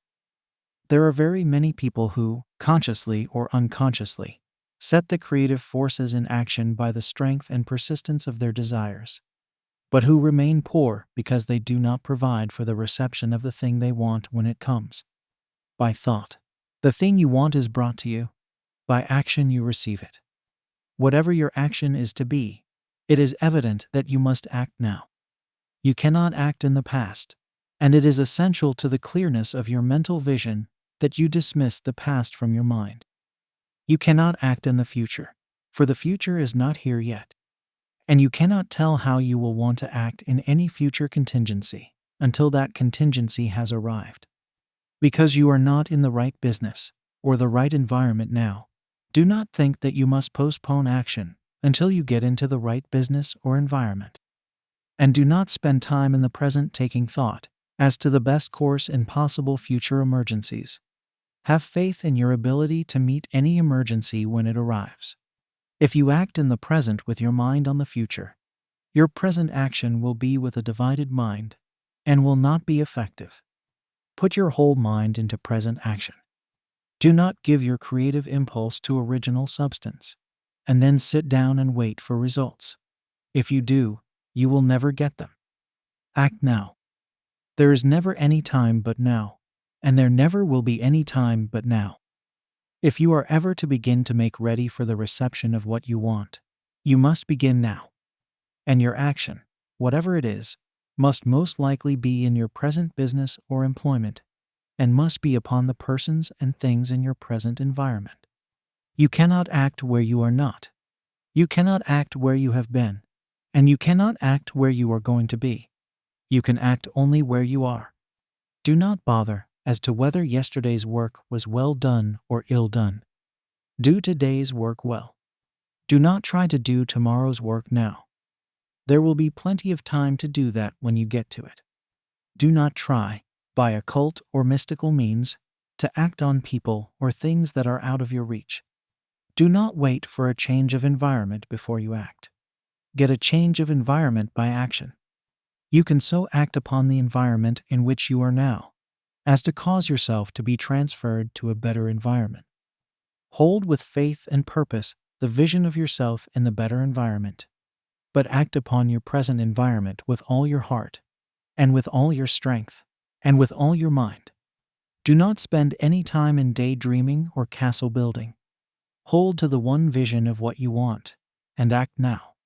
Do not cast about seeking some new thing to do, or some strange, unusual, or remarkable action to perform as a first step toward getting rich. It is probable that your actions, at least for some time to come, will be those you have been performing for some time past. But you are to begin now to perform these actions in a certain way, which will surely make you rich. If you are engaged in some business, and feel that it is not the right one for you, do not wait until you get into the right business before you begin to act. Do not feel discouraged, or sit down and lament because you are misplaced. No man was ever so misplaced, but that he could find the right place, and no man ever became so involved in the wrong business, but that he could get into the right business. Hold the vision of yourself in the right business, with the purpose to get into it, and the faith that you will get into it, and are getting into it. But act in your present business. Use your present business as the means of getting a better one, and use your present environment as the means of getting into a better one. Your vision of the right business, if held with faith and purpose, will cause the Supreme to move the right business toward you, and your action, if performed in the certain way, will cause you to move toward the business. If you are an employee or wage earner, and feel that you must change places in order to get what you want, do not project your thought into space and rely upon it to get you another job. It will probably fail to do so. Hold the vision of yourself in the job you want, while you act with faith and purpose on the job you have, and you will certainly get the job you want. Your vision and faith will set the creative force in motion to bring it toward you, and your action will cause the forces in your own environment to move you toward the place you want. In closing this chapter, we will add another statement to our syllabus. There is a thinking stuff from which all things are made, and which, in its original state, permeates, penetrates, and fills the interspaces of the universe. A thought, in this substance, produces the thing that is imaged by the thought. Man can form things in his thought, and, by impressing his thoughts upon formless substance, can cause the thing he thinks about to be created. In order to do this, man must pass from the competitive to the creative mind. He must form a clear mental picture of the things he wants, and hold this picture in his thoughts with a fixed purpose to get what he wants, and the unwavering faith that he does get what he wants, closing his mind to all that may tend to shake his purpose, dim his vision, or quench his faith, that he may receive what he wants when it comes. Man must act now upon the people and things in his present environment. Chapter 12. Efficient Action. You must use your thought as directed in previous chapters, and begin to do what you can do where you are. and you must do all that you can do where you are. You can advance only by being larger than your present place. And no man is larger than his present place who leaves undone any of the work pertaining to that place. The world is advanced only by those who more than fill their present places. If no man quite filled his present place, you can see that there must be a going backward in everything. Those who do not quite fill their present places are a dead weight upon society, government, commerce, and industry. They must be carried along by others at a great expense. The progress of the world is retarded only by those who do not fill the places they are holding.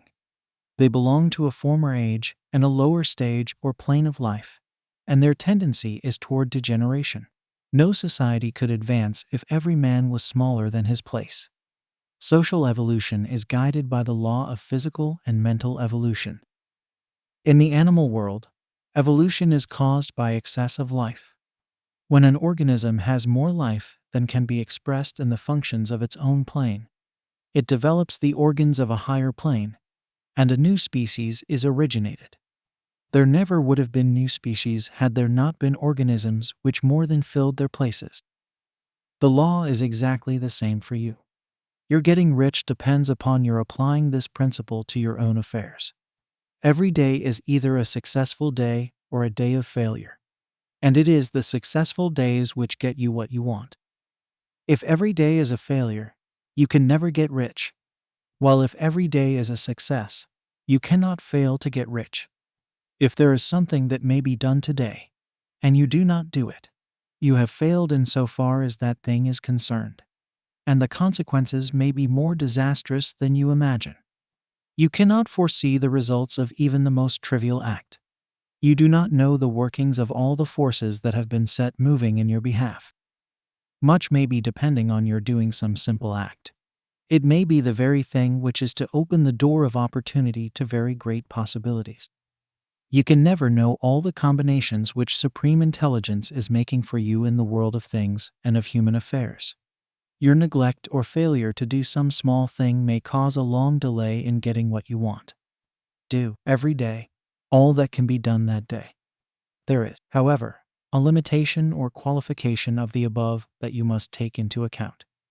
You are not to overwork, nor to rush blindly into your business in the effort to do the greatest possible number of things in the shortest possible time. You are not to try to do tomorrow's work today, nor to do a week's work in a day. It is really not the number of things you do, but the efficiency of each separate action that counts. Every act is, in itself, either a success or a failure. Every act is, in itself, either effective or inefficient. Every inefficient act is a failure. And if you spend your life in doing inefficient acts, your whole life will be a failure. The more things you do, the worse for you, if all your acts are inefficient ones. On the other hand, every efficient act is a success in itself. And if every act of your life is an efficient one, your whole life must be a success. The cause of failure is doing too many things in an inefficient manner, and not doing enough things in an efficient manner. You will see that it is a self-evident proposition that if you do not do any inefficient acts, and if you do a sufficient number of efficient acts, you will become rich. If, now, it is possible for you to make each act an efficient one, you see again that the getting of riches is reduced to an exact science, like mathematics. The matter turns, then, on the question whether you can make each separate act a success in itself. And this you can certainly do. You can make each act a success, because all power is working with you, and all power cannot fail. Power is at your service, and to make each act efficient, you have only to put power into it. Every action is either strong or weak, and when every one is strong, you are acting in the certain way which will make you rich. Every act can be made strong and efficient by holding your vision while you are doing it, and putting the whole power of your faith and purpose into it. It is at this point that the people fail who separate mental power from personal action. They use the power of mind in one place and at one time, and they act in another place and at another time. So their acts are not successful in themselves. Too many of them are inefficient. But if all power goes into every act, no matter how commonplace, every act will be a success in itself. And as in the nature of things, every success opens the way to other successes. Your progress toward what you want, and the progress of what you want towards you, will become increasingly rapid. Remember that successful action is cumulative in its results. Since the desire for more life is inherent in all things, when a man begins to move toward larger life, more things attach themselves to him, and the influence of his desire is multiplied. Do, every day, all that you can do that day, and do each act in an efficient manner. In saying that you must hold your vision while you are doing each act, however trivial or commonplace, I do not mean to say that it is necessary at all times to see the vision distinctly to its smallest details. It should be the work of your leisure hours to use your imagination on the details of your vision, and to contemplate them until they are firmly fixed upon your memory. If you wish speedy results, spend practically all your spare time in this practice. By continuous contemplation, you will get the picture of what you want, even to the smallest details, so firmly fixed upon your mind, and so completely transferred to the mind of formless substance, that in your working hours you need only to mentally refer to the picture to stimulate your faith and purpose, and cause your best effort to be put forth. Contemplate your picture in your leisure hours until your consciousness is so full of it that you can grasp it instantly. You will become so enthused with its bright promises that the mere thought of it will call forth the strongest energies of your whole being. Let us again repeat our syllabus, and by slightly changing the closing statements, bring it to the point we have now reached. There is a thinking stuff from which all things are made, and which, in its original state, permeates, penetrates, and fills the interspaces of the universe. A thought, in this substance, produces the thing that is imaged by the thought. Man can form things in his thought, and, by impressing his thought upon formless substance, can cause the thing he thinks about to be created. In order to do this, man must pass from the competitive to the creative mind. He must form a clear mental picture of the things he wants, and do, with faith and purpose, all that can be done each day, doing each separate thing in an efficient manner. Chapter 13. Getting into the right business. Success, in any particular business, depends for one thing upon your possessing in a well-developed state the faculties required in that business. Without good musical faculty, no one can succeed as a teacher of music. Without well-developed mechanical faculties, no one can achieve great success in any of the mechanical trades. Without tact and the commercial faculties, no one can succeed in mercantile pursuits.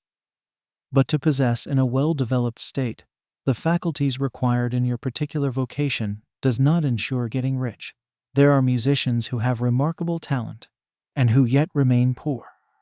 There are blacksmiths, carpenters, and so on who have excellent mechanical ability, but who do not get rich. And there are merchants with good faculties for dealing with men who nevertheless fail. The different faculties are tools. It is essential to have good tools, but it is also essential that the tools should be used in the right way. One man can take a sharp saw, a square, a good plane, and so on, and build a handsome article of furniture. Another man can take the same tools and set to work to duplicate the article, but his production will be a botch. He does not know how to use good tools in a successful way. The various faculties of your mind are the tools with which you must do the work which is to make you rich. It will be easier for you to succeed if you get into a business for which you are well equipped with mental tools. Generally speaking, you will do best in that business which will use your strongest faculties, the one for which you are naturally best fitted. But there are limitations to this statement also. No man should regard his vocation as being irrevocably fixed by the tendencies with which he was born. You can get rich in any business, for if you have not the right talent for it, you can develop that talent. It merely means that you will have to make your tools as you go along, instead of confining yourself to the use of those with which you were born. It will be easier for you to succeed in a vocation for which you already have the talents in a well-developed state. But you can succeed in any vocation, For you can develop any rudimentary talent, and there is no talent of which you have not at least the rudiment. You will get rich most easily in point of effort, if you do that for which you are best fitted.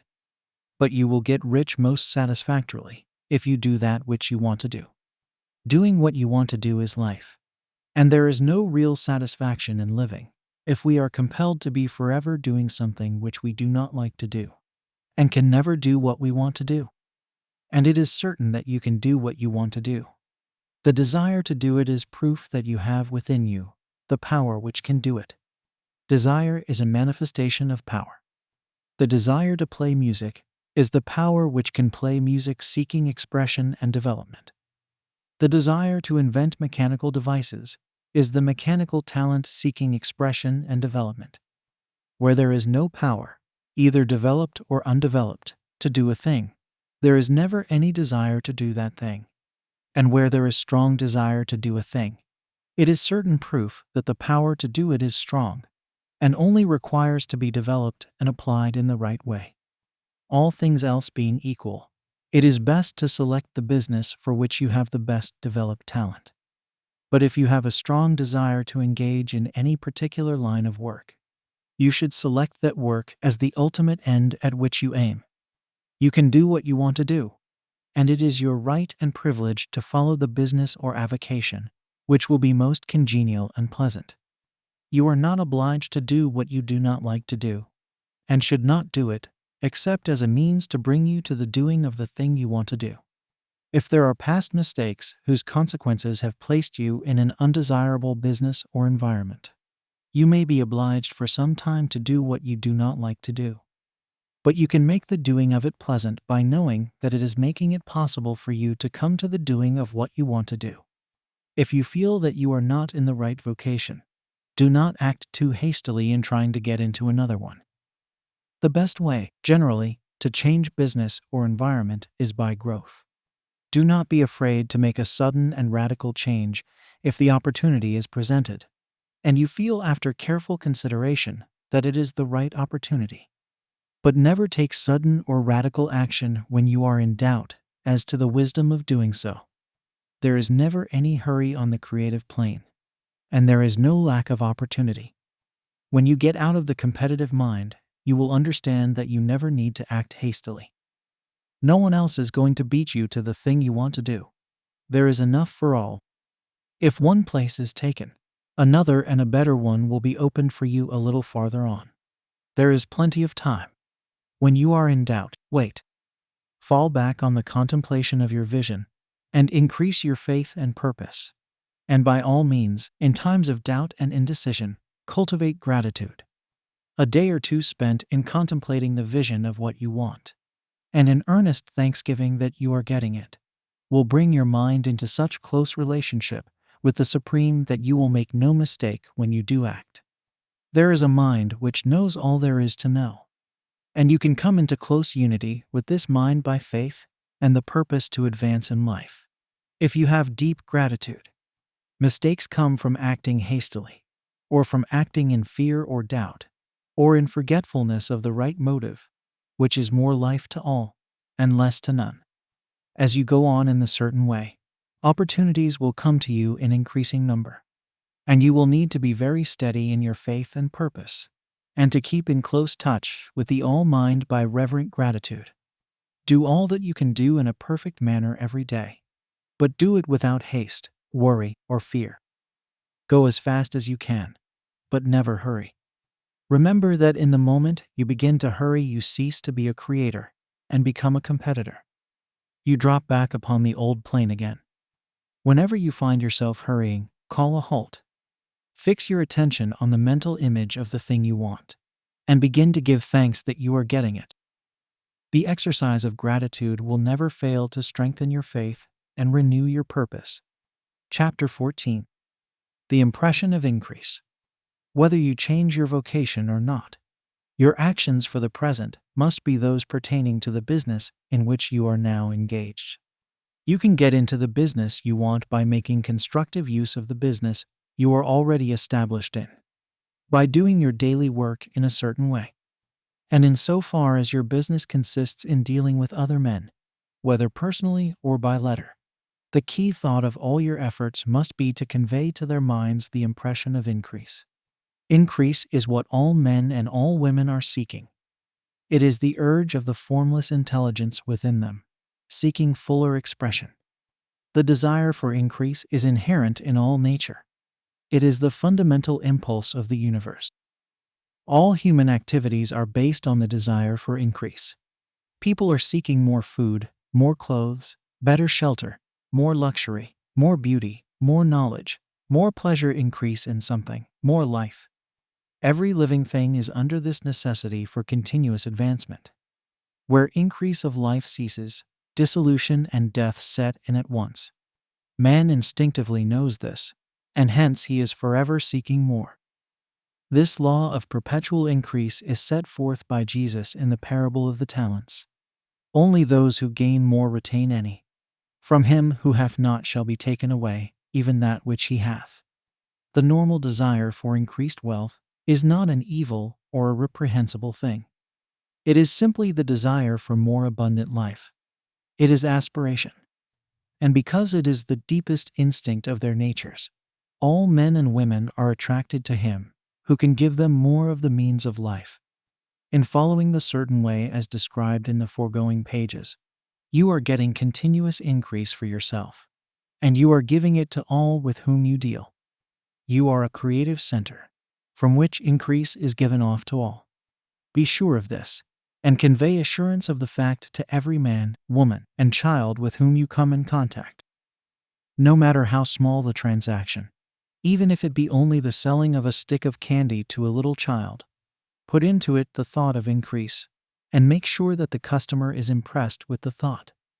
Convey the impression of advancement with everything you do, so that all people shall receive the impression that you are an advancing man, and that you advance all who deal with you. Even to the people whom you meet in a social way, without any thought of business, and to whom you do not try to sell anything, give the thought of increase. You can convey this impression by holding the unshakable faith that you, yourself, are in the way of increase, and by letting this faith inspire, fill, and permeate every action. Do everything that you do in the firm conviction that you are an advancing personality, and that you are giving advancement to everybody. Feel that you are getting rich, and that in so doing you are making others rich, and conferring benefits on all. Do not boast or brag of your success, or talk about it unnecessarily. True faith is never boastful. Wherever you find a boastful person, you find one who is secretly doubtful and afraid. Simply feel the faith, and let it work out in every transaction. Let every act and tone and look express the quiet assurance that you are getting rich, that you are already rich. Words will not be necessary to communicate this feeling to others. They will feel the sense of increase when in your presence, and will be attracted to you again. You must so impress others that they will feel that in associating with you, they will get increase for themselves. See that you give them a use value greater than the cash value you are taking from them. Take an honest pride in doing this, and let everybody know it, and you will have no lack of customers.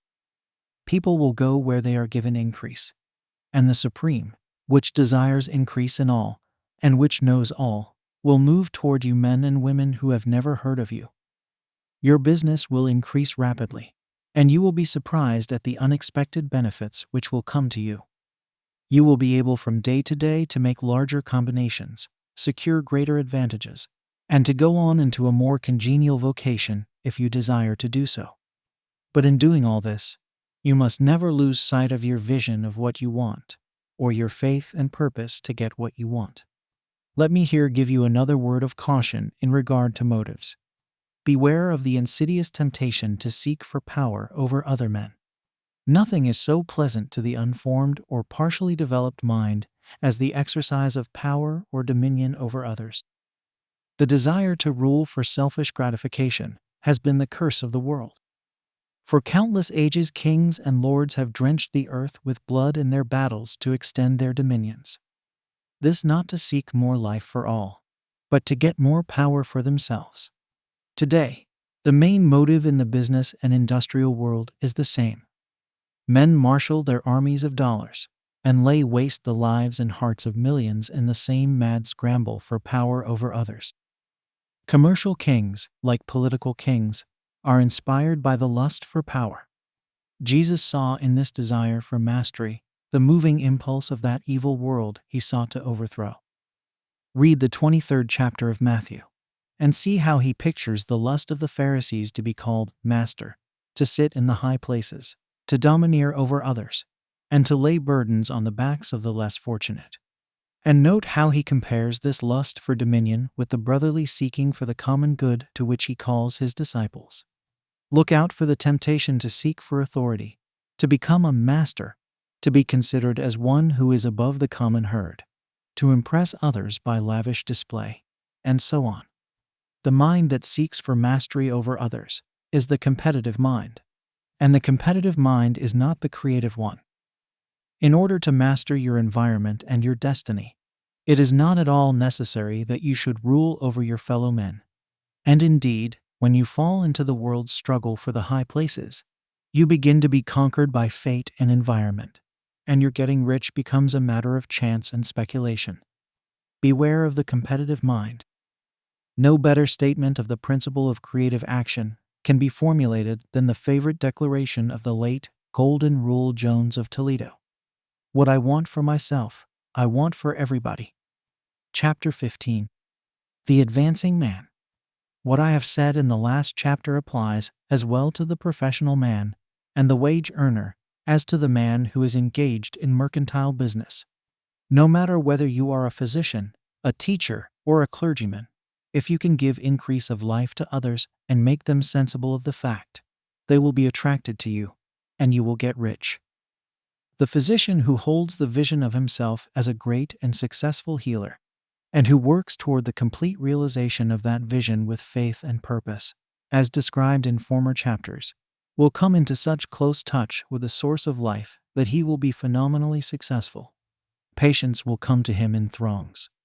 No one has a greater opportunity to carry into effect the teachings of this book than the practitioner of medicine. It does not matter to which of the various schools he may belong, for the principle of healing is common to all of them, and may be reached by all alike. The advancing man in medicine, who holds to a clear mental image of himself as successful, and who obeys the laws of faith, purpose, and gratitude, will cure every curable case he undertakes, no matter what remedies he may use. In the field of religion, the world cries out for the clergyman who can teach his hearers the true science of abundant life. He who masters the details of the science of getting rich, together with the allied sciences of being well, of being great, and of winning love, and who teaches these details from the pulpit, will never lack for a congregation. This is the gospel that the world needs. It will give increase of life, and men will hear it gladly, and will give liberal support to the man who brings it to them. What is now needed is a demonstration of the science of life from the pulpit. We want preachers who can not only tell us how, but who in their own persons will show us how. We need the preacher who will himself be rich, healthy, great, and beloved, to teach us how to attain to these things. And when he comes, he will find a numerous and loyal following. The same is true of the teacher who can inspire the children with the faith and purpose of the advancing life. He will never be out of a job. And any teacher who has this faith and purpose can give it to his pupils. He cannot help giving it to them if it is part of his own life and practice. What is true of the teacher, preacher, and physician is true of the lawyer, dentist, real estate man, insurance agent, of everybody. The combined mental and personal action I have described is infallible. It cannot fail. Every man and woman who follows these instructions steadily, perseveringly, and to the letter will get rich. The law of the increase of life is as mathematically certain in its operation as the law of gravitation. Getting rich is an exact science. The wage earner will find this as true of his case as of any of the others mentioned. Do not feel that you have no chance to get rich because you are working where there is no visible opportunity for advancement, where wages are small and the cost of living high. Form your clear mental vision of what you want, and begin to act with faith and purpose. Do all the work you can do every day, and do each piece of work in a perfectly successful manner. Put the power of success and the purpose to get rich into everything that you do. But do not do this merely with the idea of favor with your employer, in the hope that he or those above you will see your good work and advance you. It is not likely that they will do so. The man who is merely a good workman, filling his place to the very best of his ability, and satisfied with that, is valuable to his employer. And it is not to the employer's interest to promote him. He is worth more where he is. To secure advancement, something more is necessary than to be too large for your place. The man who is certain to advance is the one who is too big for his place, and who has a clear concept of what he wants to be, who knows that he can become what he wants to be, and who is determined to be what he wants to be. Do not try to more than fill your present place with a view to pleasing your employer. Do it with the idea of advancing yourself. Hold the faith and purpose of increase during work hours, after work hours, and before work hours. Hold it in such a way that every person who comes in contact with you, whether foreman, fellow workman, or social acquaintance, will feel the power of purpose radiating from you, so that everyone will get the sense of advancement and increase from you. Men will be attracted to you. And if there is no possibility for advancement in your present job, you will very soon see an opportunity to take another job. There is a power which never fails to present opportunity to the advancing man who is moving in obedience to law. God cannot help helping you if you act in a certain way. He must do so in order to help himself. There is nothing in your circumstances or in the industrial situation that can keep you down. If you cannot get rich working for the Steel Trust, you can get rich on a 10-acre farm. And if you begin to move in a certain way, you will certainly escape from the clutches of the Steel Trust and get onto the farm or wherever else you wish to be. If a few thousands of its employees would enter upon the certain way, the Steel Trust would soon be in a bad plight. It would have to give its workingmen more opportunity, or go out of business. Nobody has to work for a trust. The trusts can keep men in so-called hopeless conditions only so long as there are men who are too ignorant to know of the science of getting rich, or too intellectually slothful to practice it. Begin this way of thinking and acting, and your faith and purpose will make you quick to see any opportunity to better your condition. Such opportunities will speedily come, for the Supreme, working in all and working for you, will bring them before you. Do not wait for an opportunity to be all that you want to be. When an opportunity to be more than you are now is presented, and you feel impelled toward it, take it. It will be the first step toward a greater opportunity. There is no such thing possible in this universe as a lack of opportunities for the man who is living the advancing life. It is inherent in the constitution of the cosmos that all things shall be for him and work together for his good. And he must certainly get rich if he acts and thinks in the certain way. So let wage-earning men and women study this book with great care, and enter with confidence upon the course of action it prescribes. It will not fail. Chapter 16. Some cautions and concluding observations. Many people will scoff at the idea that there is an exact science of getting rich, holding the impression that the supply of wealth is limited. They will insist that social and governmental institutions must be changed before even any considerable number of people can acquire a competence. But this is not true. It is true that existing governments keep the masses in poverty. But this is because the masses do not think and act in a certain way. If the masses begin to move forward as suggested in this book, neither governments nor industrial systems can check them. All systems must be modified to accommodate the forward movement. If the people have the advancing mind, have the faith that they can become rich, and move forward with the fixed purpose to become rich, nothing can possibly keep them in poverty. Individuals may enter upon the certain way at any time, and under any government, and make themselves rich. And when any considerable number of individuals do so under any government, they will cause the system to be so modified as to open the way for others. The more men who get rich on the competitive plane, the worse for others. The more who get rich on the creative plane, the better for others. The economic salvation of the masses can only be accomplished by getting a large number of people to practice the scientific methods set down in this book and become rich. These will show others the way and inspire them with a desire for real life, with the faith that it can be attained, and with the purpose to attain it. For the present, however, it is enough to know that neither the government under which you live nor the capitalistic or competitive system of industry can keep you from getting rich. When you enter upon the creative plane of thought, you will rise above all these things and become a citizen of another kingdom.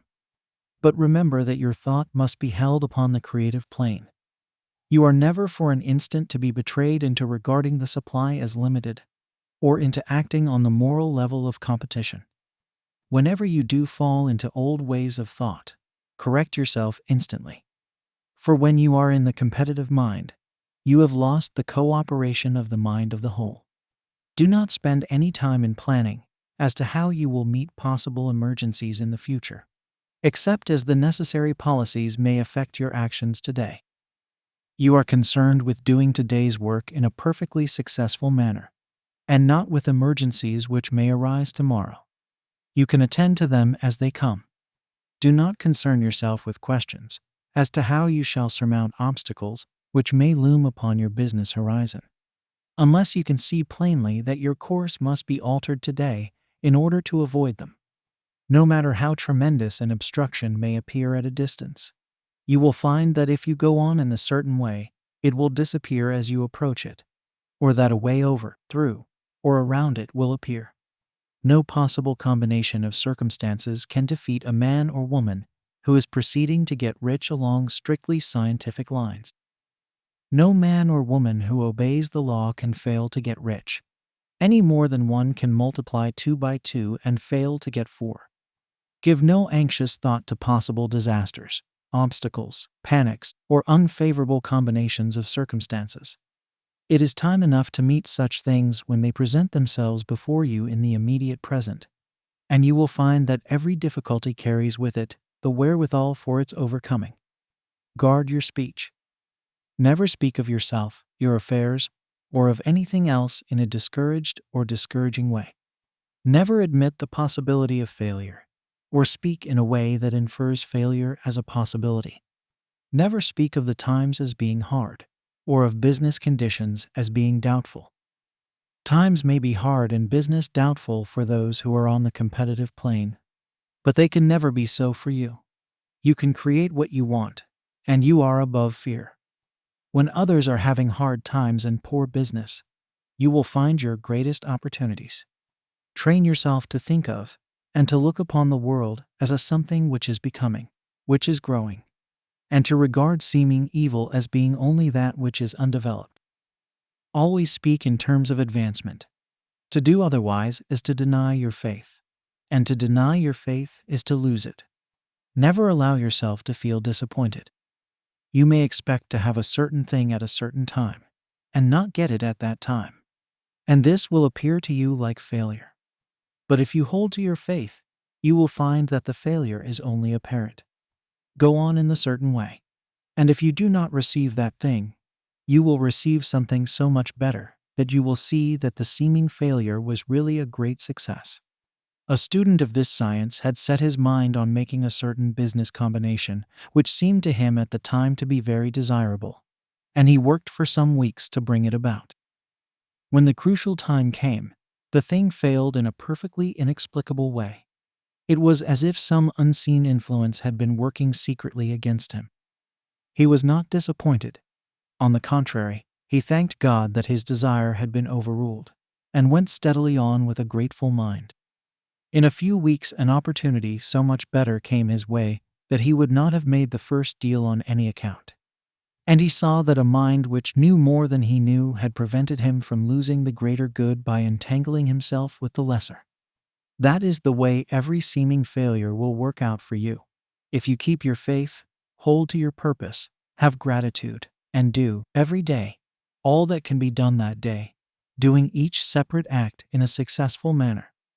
When you make a failure, It is because you have not asked for enough. Keep on, and a larger thing than you were seeking will certainly come to you. Remember this. You will not fail because you lack the necessary talent to do what you wish to do. If you go on as I have directed, you will develop all the talent that is necessary to the doing of your work. It is not within the scope of this book to deal with the science of cultivating talent, but it is as certain and simple as the process of getting rich. However, do not hesitate or waver for fear that when you come to any certain place, you will fail for lack of ability.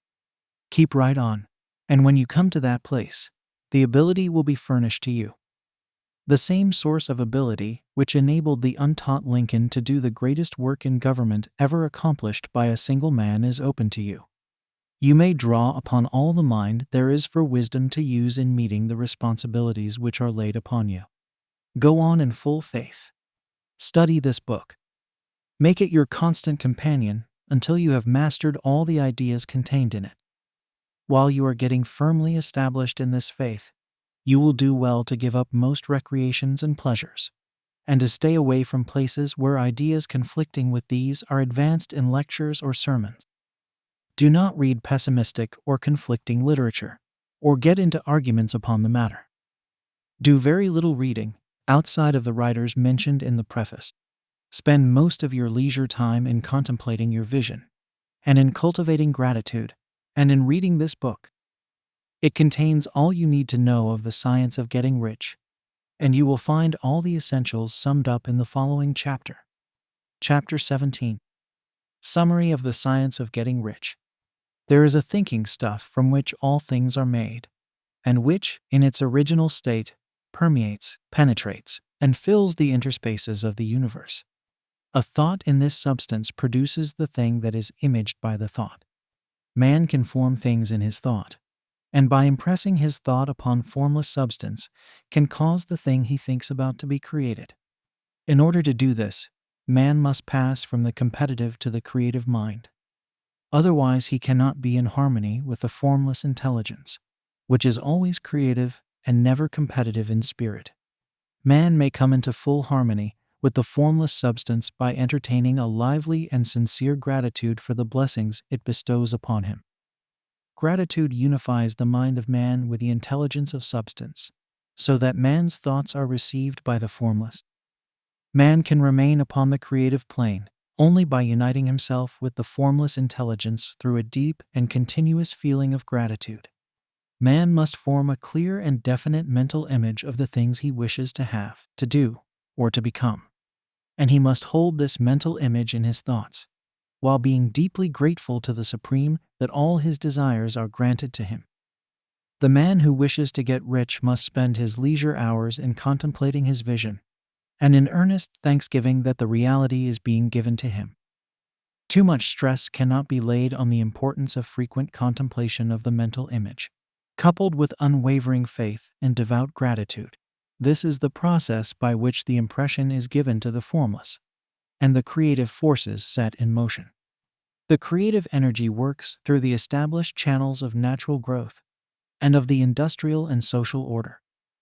All that is included in his mental image will surely be brought to the man who follows the instructions given above, and whose faith does not waver. What he wants will come to him through the ways of established trade and commerce. In order to receive his own, when it shall come to him, man must be active. And this activity can only consist in more than filling his present place. He must keep in mind the purpose to get rich through the realization of his mental image. And he must do, every day, all that can be done that day, taking care to do each act in a successful manner. He must give to every man a use value in excess of the cash value he receives, so that each transaction makes for more life. And he must so hold the advancing thought that the impression of increase will be communicated to all with whom he comes in contact.